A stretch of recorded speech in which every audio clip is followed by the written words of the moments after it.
Hello po, kumusta na po kayo? Welcome back po ulit sa Lutong Pinoy sa Amerika. And for today's video po, ako po ay magluluto ng pork spare ribs caldereta. Naisipan ko po siyang video para pakita ko po sa inyo kung paano po ako magluto ng pork spare ribs caldereta. Ito po yung mga kakailanganin nating sangkap.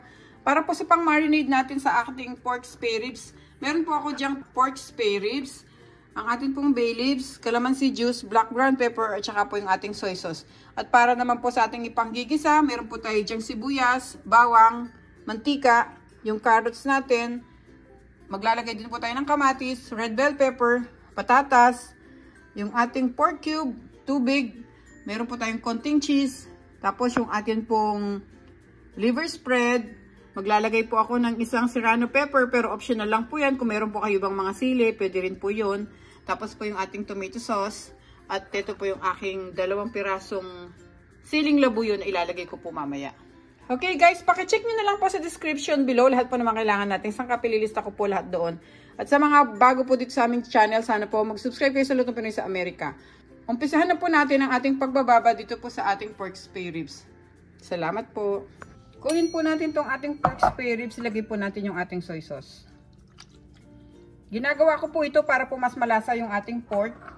Kasi yung iba po, pinipirito muna nila tapos tsaka nila igigisa. Pero ako, nagbababad muna po ako ng karne bago po ako magluto ng caldereta. Tapos lagay po natin yung bay leaves.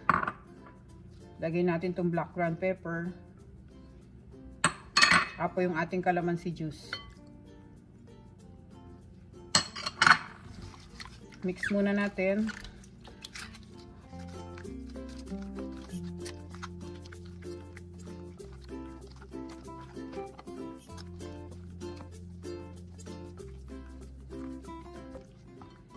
Ngayon po na ibabad na natin siya. Tatakpan ko muna po siya ng cling wrap or ng plastic wrap. Marinate po natin siya ng mga 30 minutes to 1 hour, pero mas maganda po sana kung overnight, kung marami po kayong time. Kaya 1 oras ko na lang po siya ibababad para po mas malasa yung ating pork spare ribs. Tapos lagay natin yung plastic.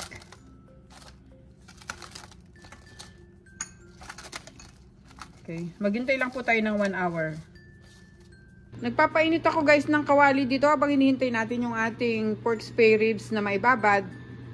Prituhin na natin yung ating patatas at saka yung ating carrots. Lagay tayo dyan ng cooking oil. Yun, mainit na siya, pwede na natin ilagay yung ating mga gulay.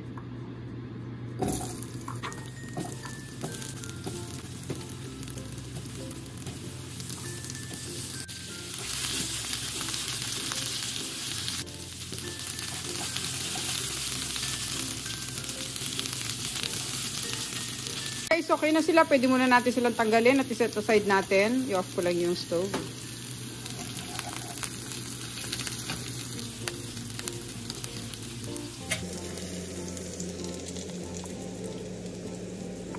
So, ngayon guys, pagkatapos ng 1 oras, kukunin natin yung ating pork dito sa ating sauce.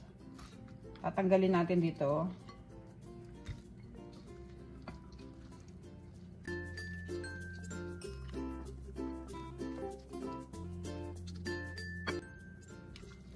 Ngayon, isi-sear muna natin tong ating pork. Tabi lang natin tong sauce na pinagbabara natin. Lalagay din natin yan sa ating caldereta mamaya. Dito sa ating pinagprituhan ng carrots at patatas kanina, lalagay natin yung ating pork. Pinainit ko na siya.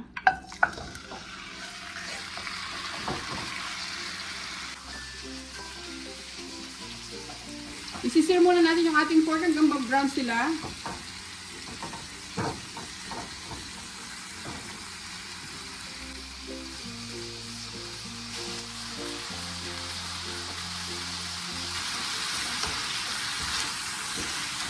Baligtarin lang natin para mag-brown din yung kabila.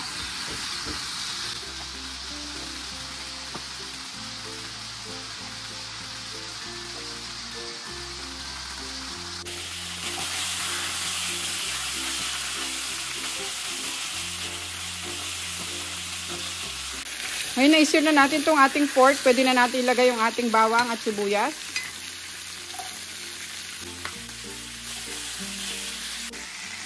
Naku guys, Napakabango, oh. Sunod natin yung ating sibuyas.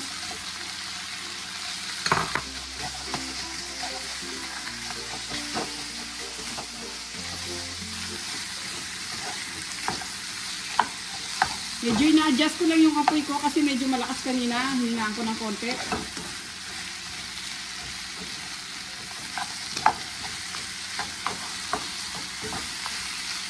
Tapos pwede na natin ilagay yung ating kamatis.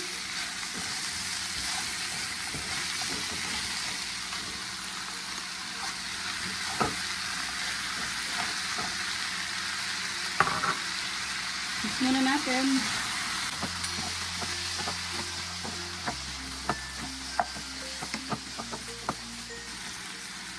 Ngayon guys, ilalagay na natin yung ating pinagbabaran.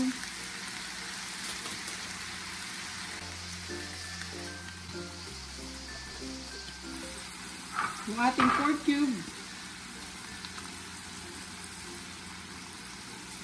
Dito ko lang ng konti. Tapos bubuhusan natin to guys ng tubig at pakukuluan natin ng mga 30 to 45 minutes. Depende yun sa pork na ginamit nyo. Yan. Pakukuluan muna natin to bago natin ilagay yung tomato sauce mamaya, no?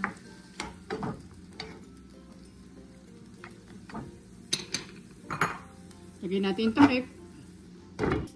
Pagkakulo niya, hinaan natin yung apoy. Ngayon guys, kumukulo na siya. Pwede na natin hinaan yung apoy natin. Pero tingnan muna natin at haluin natin ng konti.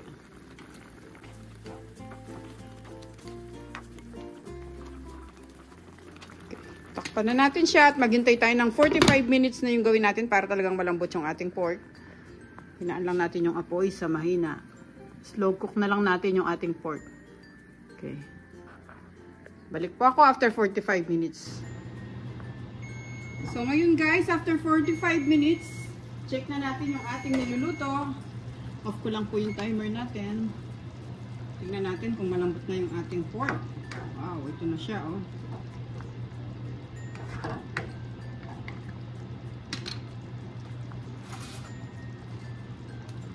Tingnan natin. Yan, napakalambot na po niya guys. Tingnan nyo. Sobrang lambot na po siya. Tingnan nyo guys, oh. Ayan. So ngayon, pwede na natin ilagay yung mga natitira pa nating sangkap. Bubuhos ko na po itong ating tomato sauce. Lakasan na natin yung apoy. Lagay natin yung tomato sauce. Tapos yung ating pong liver spread. Mix muna natin.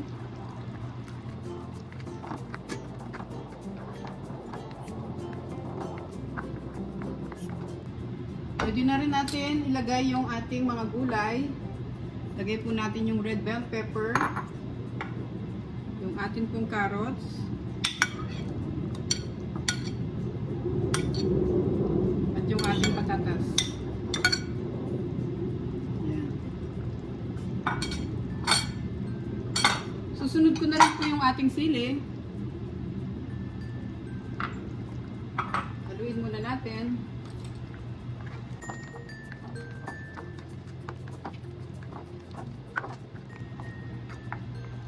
Tapos tatakpan ulit natin to guys. Pakukuluan natin siya kasi yung mga gulay na nilagay natin para lumambot.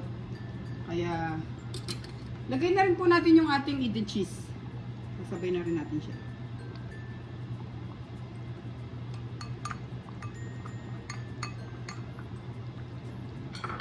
Balik po natin yung takip. At maghintay po tayo ng mga 5 to 7 minutes. Guys, pwede na natin siya ulit i-check. At tikman natin kung okay na yung lasa niya. Kung kailangan pa natin magdagdag ng asin. Sarap niyan guys. Oh, masarap yan sa mainit na kanin.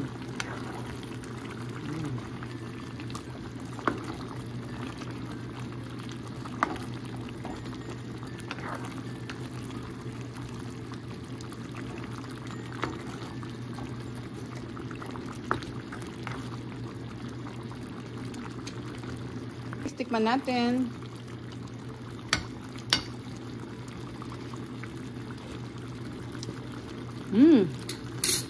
Napakasarap po niya. Tamang-tama po yung anghang niya kasi yung pong nilagay nating serrano peppers, napakaanghang po nun. Pwede na po natin siyang i-off guys. Tapos lagay na po natin siya sa ating serving plate. Napaka-tender na rin po ng ating pork. Tignan nyo, halos na dudurog na siya. Oh. Okay.